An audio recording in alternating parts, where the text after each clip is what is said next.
Hello everyone, this is Just a Dad. Today I'm going to show you how to clean all the filters on the Shark Matrix Robot Vacuum Cleaner. So we've got a filter inside the vacuum cleaner, and then there's also two filters in the base unit. So the first thing we want to do is we want to turn the robot off. We're going to hold the power button until the unit turns off. Okay, so we're going to pinch these tabs, take this out. We've got a filter here that we cannot remove this filter. It is in the door. You can take the door off. Now you can, once in a while, it is nice to take this over the sink, get this all nice and clean. You can wash it out, but just make sure it dries really good before you put it back together. Sometimes dirt and debris will get stuck down in here. There's a little door that opens up. Okay, so you can vacuum that off, but I like to get like a little blower and just blow it off really good. Blow it from this side also. But you can get that all nice and clean. I do think that's made out of paper, so I would not get that wet. So I have found sometimes down in here there is a seal. Be careful of the seal, but sometimes hair gets stuck down in here and you got to clean that out really good. Now we've got the roller, this brush here. You can just simply lift that off. And sometimes you do need to change this. These do get all kind of wound up sometimes. And you just snap the new one on.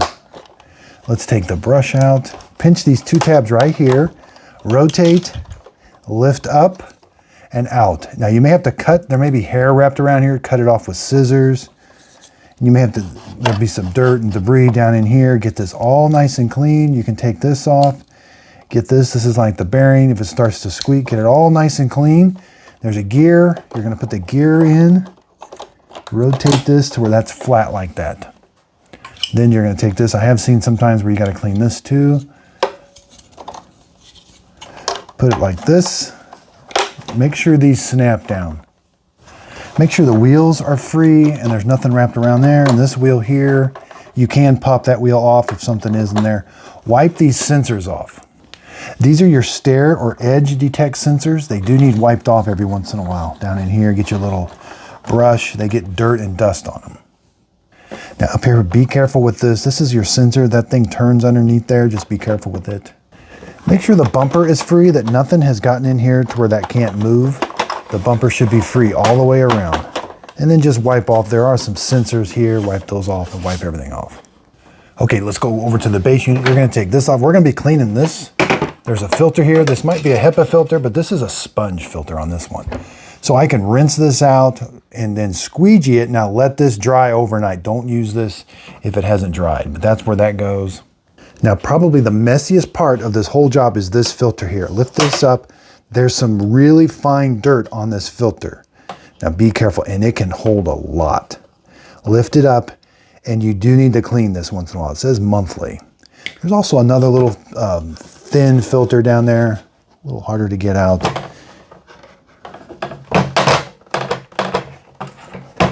There. Yeah, we can rinse this out, but that's the fan motor, so don't get any water down there. Take it off this holder. Again, this can be really caked with really fine dust.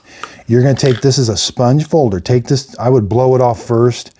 Take it to your sink and rinse it out. You can use a little bit of soap and water, squeegee it with some towels, and let it dry overnight. And then you can rinse this off too.